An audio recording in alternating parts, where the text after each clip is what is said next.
नमस्कार। स्टार्ट करते हैं अपने एक नए टॉपिक के साथ, जिसमें आज हम डिस्कस करेंगे जो हरियाणा के गुरुद्वारे हैं उनको लेके। जो हमारी जो पिछली वीडियो थी इसमें हमने डिस्कस कर लिया था जो हरियाणा के 30 स्थल थे। तो गुरुद्वारों को लेके हम कुछ बेसिक डिस्कस करेंगे और इन पे लेके जो एमसीक्यू है वो भी डिस्कस करेंगे। तो पहला जो एमसीक्यू है इसमें आपसे पूछा है, बेसिक है काफ़ी, कि जो कितने गुरु हुए हैं सिख धर्म में, 10, 9, 5, 1 कितने हुए? तो आप बता सकते हैं। जो इसका जो आंसर आएगा वो आएगा 10, जो लास्ट थे। और ये थे जो गुरु गोविंद जी थे। 9वें कौन से थे? तेग बहादुर जी थे। 5वें कौन से थे? अर्जन देव जी थे। और पहले आपको नानक जी पता ही होगा, जिनका जन्म 1469 में हुआ था। ठीक है। और ये आपको पता होगा कि जो गुरु तेग बहादुर को किसने मरवाया था? वो औरंगजेब ने मरवाया था। ये आपको याद रखना है। और अर्जन देव को किसने मरवाया था? ये मरवाया था जहांगीर ने। क्यों मरवाया था? क्योंकि जहांगीर के बेटे के साथ मिलके जो अर्जन देव ने एक प्लान बनाया था कि किस हिसाब से जहांगीर का तख्ता पलट किया जा सकता है, लेकिन उसमें वो फेल हुए और जहांगीर ने अर्जन देव जी को फांसी दे दी थी। तो ये भी आपको याद रखना है सीक्वेंस से कि कौन किसके समकालीन था। ठीक है। तो जो सेकंड एमसीक्यू इसमें आपसे पूछ रहा है कि दमताना साहिब जो गुरुद्वारा है वो कहाँ पे है? तो अंबाला है, पंचकुला है, जींद है, या कहाँ पे है? तो ये आप बता सकते हैं। तो इसका जो आंसर आएगा वो आएगा दमताना साहिब जो है नरवाना, जो कि जींद में पड़ता है। इसका आंसर जींद आएगा।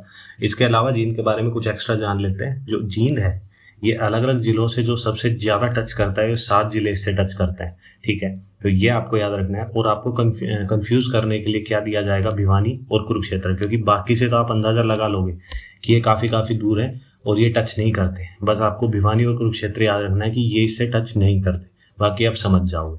ठीक है। ओके। जो थर्ड एमसीक्यू है इसमें आपसे पूछ रहा है कि जो गुरुद्वारा लाखन माजरा है ये किस सिख गुरु से रिलेट करता है? तो ये मैं बता दूं, जो गुरुद्वारा लाखन माजरा है 2 जगह है, जींद में भी है, रोहतक में है। लेकिन आपसे एमसीक्यू बनता है कि कहाँ पे है, तो पहले आपको रोहतक पे जाना है क्योंकि ये इंपॉर्टेंट है। ठीक है। अभी कौन से गुरु से रिलेट करता है? गुरु अर्जन देव है, तेग बहादुर है, गोविंद है, या नानक जी से? तो जो इसका जो आंसर आएगा वो आएगा तेग बहादुर जी। क्यों रिलेट करता है? क्योंकि जब दिल्ली से औरंगजेब ने फरमान भेजा कि तेग बहादुर को दिल्ली बुलाया जाए, तो ये जब रास्ते में आ रहे थे तो ये रोहतक का आई थिंक 1 से 2 वीक यहाँ पे रुके थे ये। तो यहाँ पे जो गुरु लाखन माजरा जो गुरुद्वारा बनाया गया था, जो कि रोहतक में है, जो कि तेग बहादुर जी से रिलेट करता है। और औरंगजेब ने इसलिए बुलाया था कि आप धर्म परिवर्तन करो, और उसके बाद इन्होंने मना कर दिया, और उसके बाद औरंगजेब ने इनकी हत्या करवा दी थी। ठीक है। तो ये आपको याद रखना है। और अर्जन देव का मैंने बताया था, किसने मरवाया था? जहांगीर ने मरवाया था। तो ये आपको याद रखना है। ठीक है। ओके। जो फोर्थ एमसीक्यू है इसमें आपसे पूछ रहा है कि गुरुद्वारा नीम साहिब ये कहाँ पे लोकेटेड है? तो आप बता सकते हैं। तो ये मैं बता दूं, ये जो आपका जो कैथल में जो पड़ता है। ठीक है। और जो नीम से आप समझ रहे होंगे, नीम से क्या है कि इससे काफ़ी जो रोग होते हैं उनकी दवाई बनाई जाती है। और तेग बहादुर जी ने यहाँ पे काफ़ी लोगों का एक नीम के पेड़ के नीचे बैठ के नीम के पत्तों से उपचार किया था। तो इसका नाम जो गुरुद्वारा नीम साहिब रखा गया है। और ये भी आपको याद रखना है कि जो गुरु तेग बहादुर जी से रिलेट करता है, और ये कैथल में पड़ता है आपका। ठीक है। जो फिफ्थ एमसीक्यू है इसमें आपसे पूछ रहा है कि गुरुद्वारा कपाल मोचन, तो कपाल मोचन नाम से ही समझ गए होंगे, हमने कपाल मोचन तीर्थ भी पढ़ा था। ठीक है। तो उसका नाम से समझ गए होंगे कि यमुनानगर आएगा। तो लेकिन ये किस सिख गुरु से रिलेट करता है गुरुद्वारा कपाल मोचन? नानक जी से, तेग बहादुर जी से, अर्जन देव जी से, या गोविंद से? तो जो ये गुरु गोविंद जी से रिलेट करता है। और ये आपको पता ही होगा कि ये 10वें गुरु थे। ठीक है।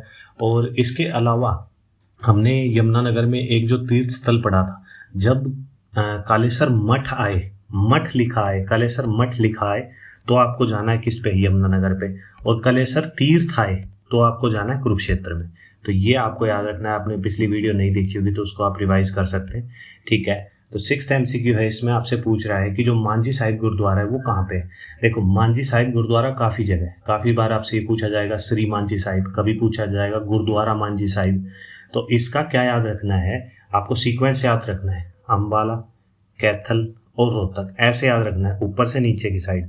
तो सबसे पहले आपको एमसीक्यू में अंबाला दिखे, मांझी साहिब आते तो अंबाला करना है, अंबाला ना मिले तो कैथल करना है, और कैथल ना मिले तो रोहतक करना है। तो ऐसे आपको ये प्रेफरेंस देना है तीनों को। तो ये आपको याद रखना है कि पहले अंबाला पे जाना है, फिर कैथल, फिर लास्ट में रोहतक। तो जोन सा पहले मिले उस पे जाना है। ठीक है। तो इसमें काफ़ी जगह है, काफ़ी जगह कहीं श्री लगा होता है, कहीं लास्ट में श्री लगा होता है, कहीं पहले गुरुद्वारा लिख देते हैं, सिर्फ गुरुद्वारा मंजी साहिब। तो ये कंफ्यूज नहीं रखना है, आपको AKR याद रखना है, ठीक है। अम्बाला, कैथल और रोहतक, तो ये इस हिसाब से आपको प्रेफरेंस देते हुए ये MCQ सोल्व करना है। तो जो 7th MCQ इसमें आपसे पूछ रहा है कि गुरुद्वारों का शहर किसको कहा जाता है। देखो, अम्बाला में गुरुद्वारे सबसे ज़्यादा है, आपसे पूछा जाए कि गुरुद्वारों की संख्या कहाँ पे सबसे ज़्यादा है, तो आपको करना है अम्बाला, ठीक है। और ये पूछा जाए गुरुद्वारों का शहर किसे कहा जाता है, तो वो आएगा आपका कैथल। तो ये आपको याद रखना है, ठीक है। और जींद का हमने देख लिया था। और जो कुरुक्षेत्र में कौन सा गुरुद्वारा जो फेमस है, ये आएगा पटशाही जो गुरुद्वारा जो बोला जाता है, ये आपको याद रखना है, पटशाही गुरुद्वारा। तो ये कुरुक्षेत्र में जो फेमस है, ये भी MCQ आपसे बन सकता है, ठीक है। जो 8th MCQ है इसमें आपसे पूछ रहा है कि गुरुद्वारा शीशगंज, तो ये किससे रिलेट करता है। तो शीश का मतलब क्या होता है, सर। तो ये किस गुरु से रिलेट करता है, तो आप बता सकते हैं गोविंद जी से, नानक जी से, तेग बहादुर जी से, अर्जन जी से, तो बता सकते हैं। इसकी स्टोरी मैं बता देता हूँ कि हमने जो गुरुद्वारा लाखन माजरा पढ़ा है रोहतक में, तो ये बनवाया था, किससे रिलेट करता था, तेग बहादुर जी से। और तेग बहादुर जी जब दिल्ली पहुँचे किसके पास, औरंगजेब के पास, तो उन्होंने उनसे सीधा कहा कि आप धर्म परिवर्तन करो, लेकिन उन्होंने मना कर दिया। तो कड़ी यातनाओं के बाद उनका जो सर है वो काट दिया गया, और वो जो सर उनका जो सिख धर्म का कोई अनुयायी था वो सर लेके भाग गया। और जहाँ पे माना जाता है कि जहाँ पे वो सर रखा गया, या उसकी जो भी जो बोलते हैं उसके जो रीति रिवाज किए गए, वहाँ पे बनाया हुआ है दिल्ली में, आपको पता ही होगा। तो जो गुरुद्वारा शीशगंज है, तो ये आपको याद रखना है, शीशगंज से रिलेट करना है। तो शीशगंज तो आपका आएगा जो गुरुद्वारा तेग बहादुर जी से रिलेट करता है, ठीक है। ओके, एक मिनट, ये हमारा हो गया शीशगंज, ठीक है। और उनकी बॉडी, जो तेग बहादुर जी की जो बॉडी थी, उनको लेके जो गुरुद्वारा है उसका नाम रखा गया है गुरुद्वारा रकाबगंज। तो ये आपको याद रखना है, रकाबगंज और शीशगंज दोनों ही जो तेग बहादुर जी है उनसे रिलेट करते हैं, ठीक है। तो जो 9th MCQ है इसमें आपसे पूछ रहा है कि जो नाड़ा साहिब गुरुद्वारा है ये कहाँ पे लोकेट करता है, तो ये आप बता सकते हैं। तो इसका जो आंसर आएगा, रोहतक में हमने देख दिया जो आपका लाखन माजरा है, अम्बाला में जो सबसे ज़्यादा गुरुद्वारे हैं संख्या के हिसाब से, ये नाड़ा साहिब आएगा पंचकुला में, तो ये आपको याद रखना है। फरीदाबाद में है एक श्री गुरु सिंह सभा करके, ये कुरुक्षेत्र में पड़ती है, लेकिन ये काफ़ी बड़ी है, और ये आपको फरीदाबाद में इम्पोर्टेंट नहीं है, वैसे आप याद रख सकते हैं, तो ये आपको याद रखना है। और पंचकुला के बारे में कुछ एक्स्ट्रा जान लेते हैं। आपको बताएगा पंचकुला और सिरसा ऐसे हैं जो सिर्फ हरियाणा के एक जिलों से, सिरसा आपका फतेहाबाद से और पंचकुला आपका अम्बाला से, एक सिंगल जिलों से अपनी बाउंड्री टच करते हैं, ये आपको याद रखना है, ठीक है। जो लास्ट MCQ इसमें आपसे पूछ रहा है कि जो पंजोखरा साहिब गुरुद्वारा, ये माना जाता है कि ये जो गुरुद्वारा का जो कंपाउंड है वो सबसे बड़ा है, तो ये कहाँ पे लोकेट करता है, तो ये आप बता सकते हैं। तो जो इसका जो आंसर आएगा वो आएगा अम्बाला, तो ये आप लोकेट कर पा रहे होंगे अम्बाला। और पानीपत की जो आपकी लड़ाई है वो आपको याद होगी तीनों, ये आप पिछली वीडियो में 26, 56, 61 ये आप देख सकते हैं। पंचकुला का हमने नाड़ा साहिब कर ही लिया, और कुरुक्षेत्र की जो सिंह सभा है वो भी हमने कर ली है। और जो कलेश्वर मठ आए तो हमको यमुनानगर जाना है, और तीर्थ आए तो हमको कलेश्वर आपको कुरुक्षेत्र जाना है। तो आपको बस यही याद रखने।